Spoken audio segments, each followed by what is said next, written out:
here we are at Fascadale on the Ardnamurchan Peninsula. Just a little walk down from the house, Fascadale House, down to the beach here to listen to the waves coming in. I've got my fluffies on, but I'm not sure whether they'll be able to cope with this. It's about 30 miles an hour wind, gusting a bit though, so I might be asking a lot of my fluffies. Hold the line caller, I'm just going to have to get the gate. Galvanised steel gate, spring loaded, obviously. Close the gate behind me, stop the deer getting in. Mind you, they can just jump straight over. So I'll take the shortcut now, going across. This is an area of grassland that's been turfed up loads of times over the years, and we're just seeing the irises coming through now. Oh, that's interesting.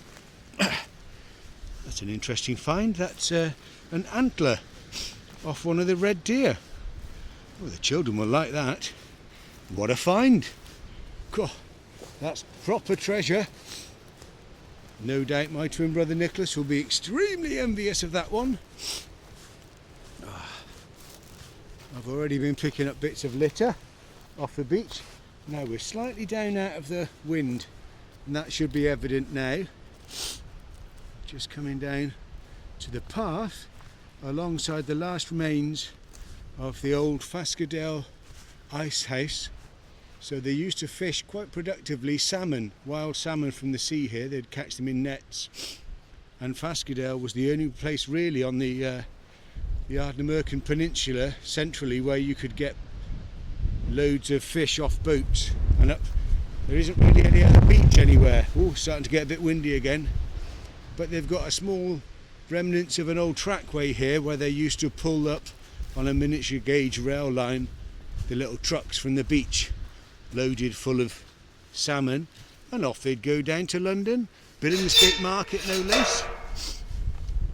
I think it used to go from here over to Kilcohen, and then from Kilcohen on the south side of the Ardnamurchan Peninsula they would then take it across the Sound of Mull on a boat to Tobermory. Then it would go down along the length of the Isle of Mull on the road, and then go from, I think it might be Loch Boysdale, the far end. Oh, there's a great northern diver out in the bay at the moment. Very nice, just gone under. So I'm now walking past the ice house, and a few years ago, very nicely, they managed to bring back one of their old boats, and it's a wooden built, so wooden with copper nails, clinker built, so it looks like planks going from the front end to the back.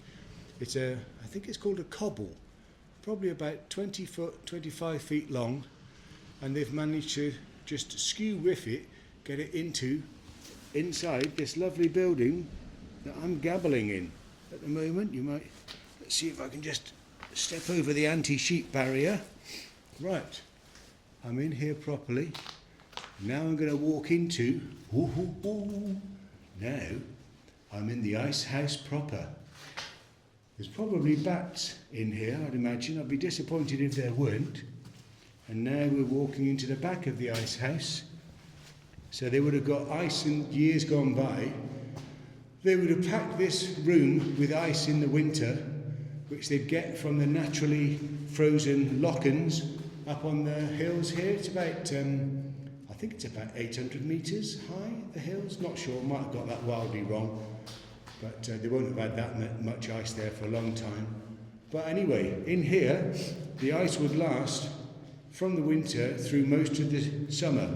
But they managed to get a diesel ice making machine in the 1960s, and then they used that here for 10 or 15 years, and then they finally got electricity out to this part of the island and had an electric ice making machine just walking out of the ice room. Now back into the room with a cobble.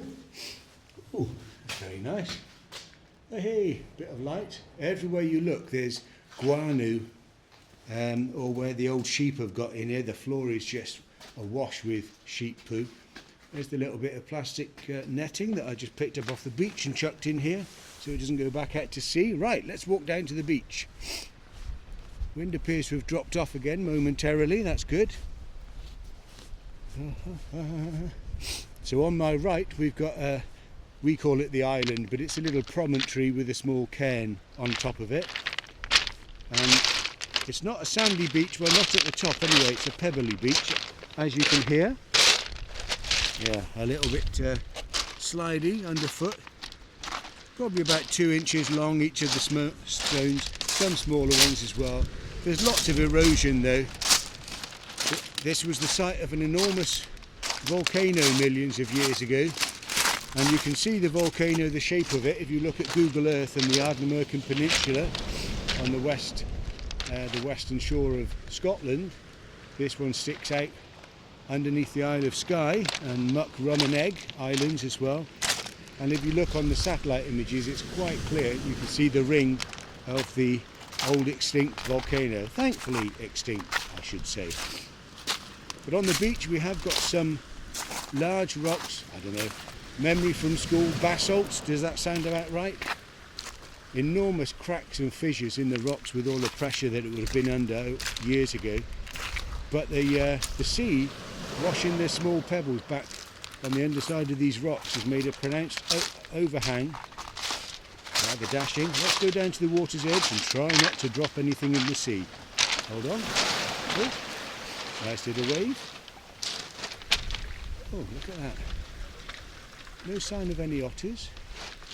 Let's get a bit lower. Oh, all of a sudden, no waves. There we go. That could be Otis Redding sitting on the dock of the bay. Yeah, there's some lovely waves here a moment ago. It's a small bay and probably only about 250 metres across, if that. And if you get the sea coming in right, the waves pour through the narrow opening into the bay and then widen out in a fabulous big, almost a 270 degree arc across the entire bay and break simultaneously along the waterfront. Very nice. Yeah. Bit of a face for radio moment really, I think.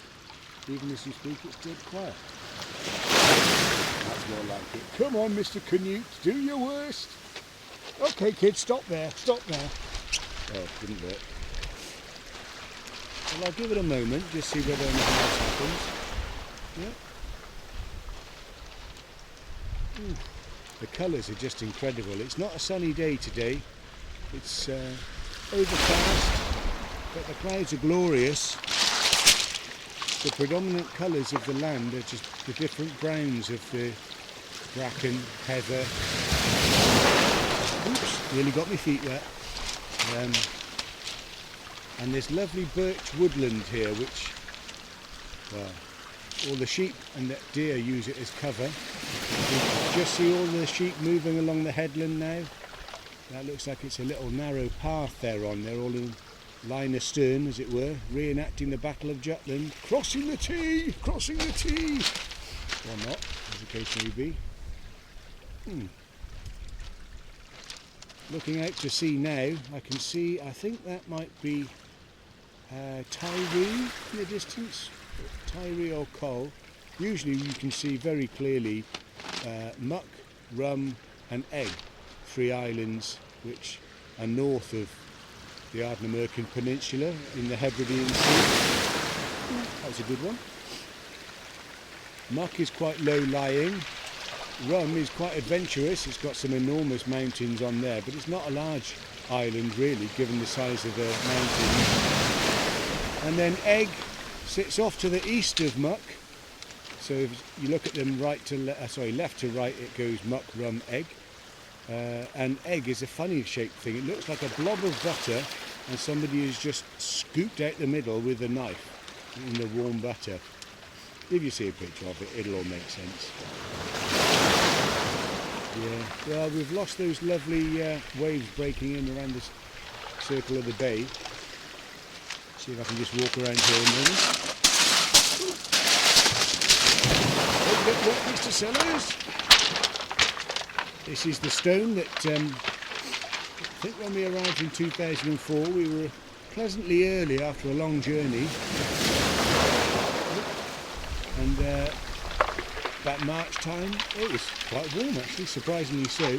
So we all went for a swim in the sea, and at least Uncle Nicholas, and not just him, me as well, I didn't have any trunks, so it was Operation Grundy's.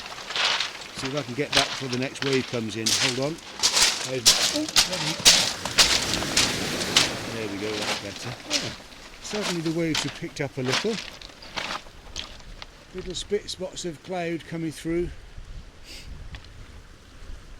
There's a lovely website all about the Ardnamurchan Peninsula and history. Well worth digging into. Can't remember the name, but I'm sure if you do a search online you can find it.